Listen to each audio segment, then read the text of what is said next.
Startup Istanbul. I'm Casey Fenton, and I'm one of the founders of Couchsurfing. It's a pleasure to be here today. I don't think I've ever couchsurfed with 1,000 people before. That's the first for me. How many people here are couchsurfers? Do you have a few couchsurfers? Yeah, we have quite a few couchsurfers. Awesome. Yeah, it's been a few years since I've been in Istanbul. We used to have a collective back in the day. And about 5 years ago, we had a live-work collective here, and it was great to be able to explore the city with locals and see some of the best spots that locals know about.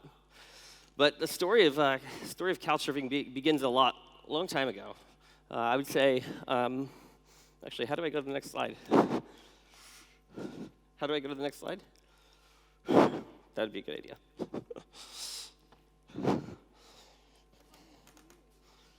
Coming to me. Okay, which one? Oh, yeah. Perfect.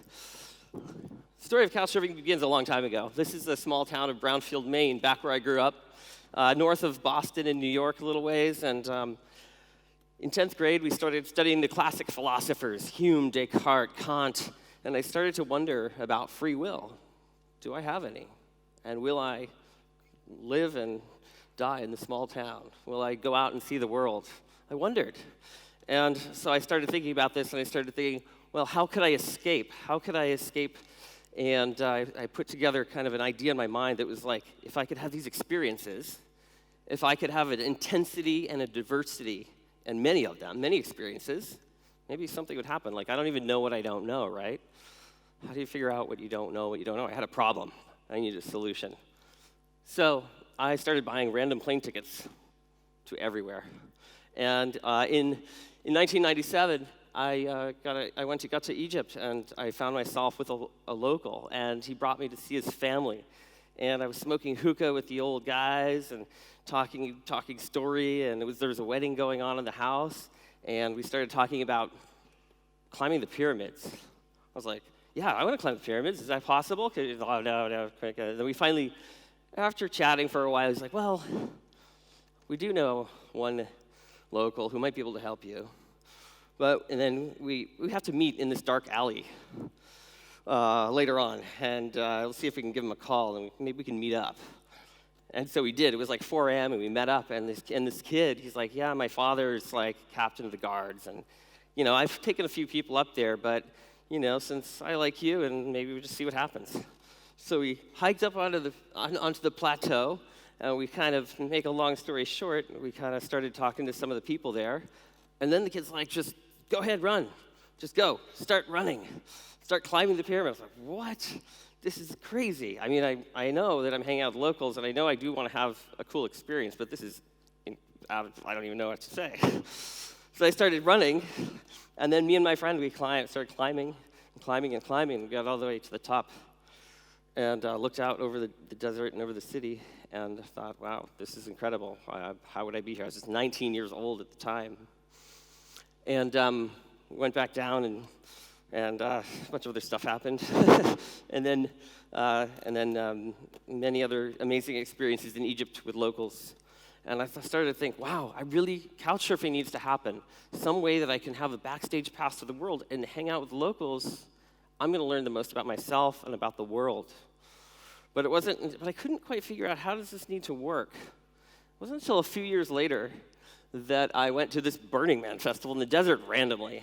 I was driving across country, and I stopped by for a few days, and this festival was quite extraordinary. It was about sharing. It was about radical sharing and co-creating and building things together and building art. And when I was there, I got this feeling that couchsurfing shouldn't just be about me and me trying to travel the world. It should be all of us. We should travel together. And so I decided that I would do an MVP. For those entrepreneurs in the audience, MVP means minimal viable product, right? What's a good MVP to do? I don't know. Get a good cheap ticket to Iceland, and then I found the University of Iceland student directory, and I was able to hack in and get 1,500 names and email addresses out. But you have to type in a name to get an email. So I'll type in Bjork. Typed in Bjork. Oh, a bunch of Bjorks came up. cool. All right. Then I was able to type in Bjorn and all kinds of other names that I figured out, Icelandic names, and then I was able to, using programming skills, make an email letter, a spam email pretty much, that said, "Dear Bjorn, I'm coming to Iceland and I'd like to hang out." And between 50 and 100 people said, "Yeah, let's hang out. Let's do this adventure or that adventure." And I went to Iceland for a long weekend, and I ended up hanging out with amazing people, musicians, and people that were just incredible locals. I got a backstage pass to Reykjavik.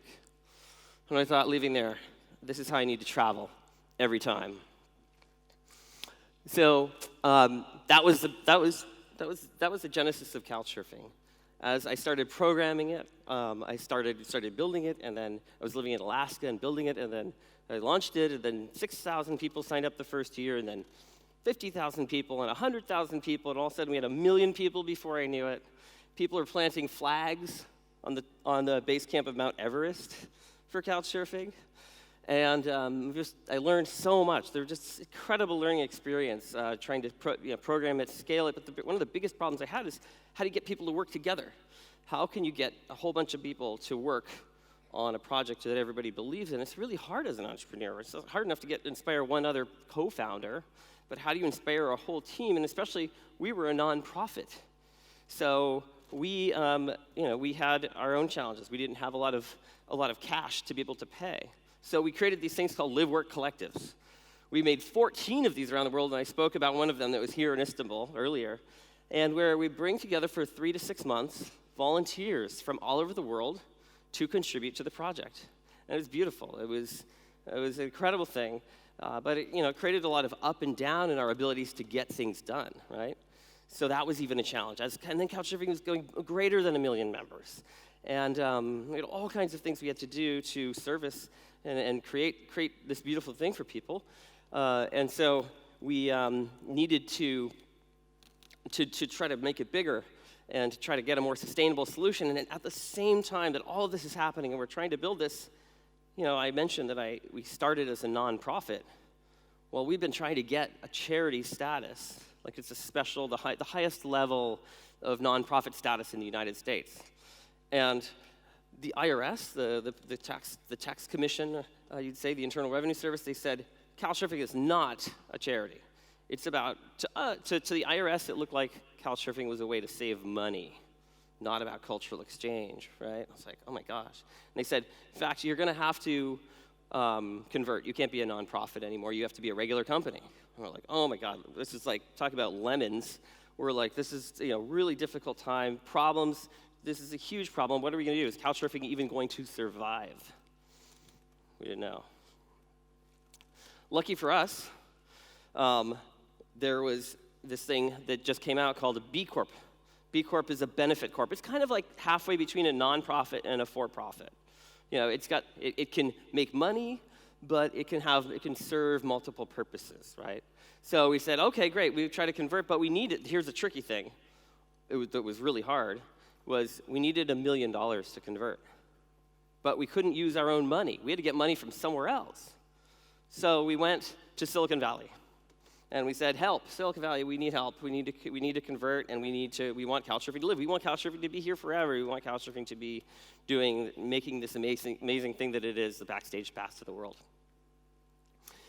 And it was great, because we were able to raise enough funds to make the conversion happen. The conversion was very, very tricky, very difficult, but took over a year to make it happen. But we did. But so there, we had a solution. Yay, we made lemonade. But then we had another problem. The next problem we had was that we couldn't, a lot of the people that were helping make Couchsurfing work before were volunteers. But in a for-profit, you can't have volunteers. That's not legal in the United States. So we had to change to a different model. And we couldn't offer our old volunteers equity in the system. We couldn't offer them stock. It just didn't work. The lawyers said, that doesn't make any sense. What are you talking about? I mean, today we have crowdfunding models and new models. It's really cool. But back then, what are you talking about? That's not possible.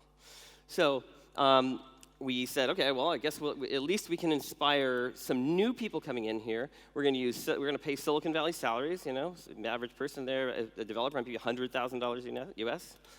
Then I learned about another problem, that stock options suck. I don't know how many of you in here have had experiences with stock options. They're in Silicon Valley, at least in the US. That's the tool you use to inspire people. It's the tool you use to get people together to feel aligned, like they're going to have financial upside in the future. If the company makes it, we're going to all do this together. But when you start digging into the details of it, you find out this system is kind of funny. You know, if somebody does a whole bunch of work, they think, okay, I'm going to get that option, but then they have to buy it later. That's kind of weird. They did the work, but then they have to buy it, and then it might cost $100,000 or something. It's kind of weird. And then if they leave the company, it goes away, just disappears. That doesn't sound like a very motivating system. So when I was trying to hire people were like, I don't believe in these options anymore. Show me the money. That's what they would say. And I'm like, this isn't very inspiring. This isn't aligning people. So we were able to get through that. We were able to figure out all kinds of different ways. It wasn't ideal, but I saw some problems, and I'll come back to that later in the talk a little bit later about how we solved some of those problems. But regardless, now we had a way to make Couchsurfing sustainable. We had a way for Couchsurfing to go into the future and know what it is. And today, Couchsurfing is about 15 million members worldwide. It's pretty awesome. And there's about 400,000 active hosts. Thank you, active hosts. And yes, very good, awesome. Yeah, and about 100,000 events are happening every year. Blows my mind. I'm like, really, 100,000? Whew, that's a lot. It's pretty cool. I feel like I could get off a plane in any city in the world and I'd be okay. Like the world used to seem scary, and now I'm like, the world seems cool. Like, yeah, I wonder what would happen. I kind of just want to get off the plane in some random city and just see what happens. Just meet up with couchsurfers and it'll be okay. Things will be all right. So I've learned some things this time. I've learned a lot of things. And one of those things is, like if you kind of think about couchsurfing, what is couchsurfing? Couchsurfing is like a trust network is really what it is. I mean, you're trying as a couchsurfer to say, hey, I'm trustworthy. Come stay at my house, or I'm trustworthy. Can I stay with you? And if you can show that you're trustworthy, people immediately transact and relate with you. Or you go on the adventures of your lifetimes, right? Somebody says, hey, can I stay on your couch? And then the other person says, I'm not home right now. But since you have 100 positive references, the key's in the garden, I'll see you in 2 days. That's the power of trust, right? That's the power of when you can see that someone else is trustworthy, you could take action, you can have more life, right? You get more life. That person just got to stay at an amazing home with amazing people. That person wasn't even there yet. Just trust them. That's incredible, right? What would that be like if you could do that with every walk of life? Instead of just it's like 1 out of 100 people in the world are interested in couchsurfing. What if everybody could get some of the value of couchsurfing? What if everybody could capture their reputation, see how they come across to other people, and maybe make some changes if they want? But then take that reputation and then be able to share it with the world. They could transact and relate faster than they ever have before. That's what I say is getting a lot more life. Oops, sorry. So that's what couchsurfing is, I guess you could say non-transferable trust. In couchsurfing, you build all this trust, but you can't use it somewhere else. Can you? It's hard to. I mean, some people do actually, but mostly it's hard. So right now I'm working on another project to help people share more. I'm like, okay, couchsurfing is share your life. That's awesome, but what else could we share, right? I think we could share our perspectives. We could grow together by sharing, finding the right way to share perspectives and share our perspectives, and then share our reputation. So I'm building a company called Wonder. Super excited about it, but it's about share your reputation. You can see just a quick little thing. Here's our app. It's like a give to get viral loop, and pretty excited about it. Working on that. We're working really hard. Raised a couple $1 million. Keep raising on that. It's a hard problem to solve. Universal reputation, right? I think it's inevitable, but it's tough to solve. Anyway, remember I mentioned back before earlier that there was that problem with stock options that was really, really bothering me and bothering a lot of people in Silicon Valley now. So many bloggers are talking about the problem with stock options, that they don't really incentivize people correctly. I don't know how people are doing it in other countries. How do you share your company? How do you share your equity in a company? You go to a lawyer, you get to pay $10,000, but that's hard for a new startup. They can only get a couple people to kind of agree on something, but how do you get 5 people to work on it? How do you get 10 people? What if you have a larger project? How do you make that all work? So that's why we built Massly. Massly is a share your company. So share your company, share your dreams. We all have dreams together, things we want to work on, things we want to build together, right? But how do you capture that energy, get people can trust each other, and then they can see in real time what they own, what part's theirs? There's no great way to do that right now. It's really frustrating. I can't believe this hasn't happened already. So anyway, it's another company that a bunch of people are working on and I'm helping out with, and it allows you to share your dreams. So final slide here. We've all, as entrepreneurs, been working really hard over the years, and back in the day, it used to be, I feel like it was a lot harder. It's kind of like when I was back in the day when I was a kid, it was so much harder. There's so many services that didn't exist, and now entrepreneurs everywhere are creating so many awesome tools across the world, everywhere, and I could just plug in so many different solutions, and to me, it's so mind-blowing, like the things that we are able to do now. It's like we give all of these people all of these amazing tools, and they're able to change the world. So I'm just super psyched to be able to be here with everybody and share this entrepreneurial dream, spirit, Istanbul. Thank you.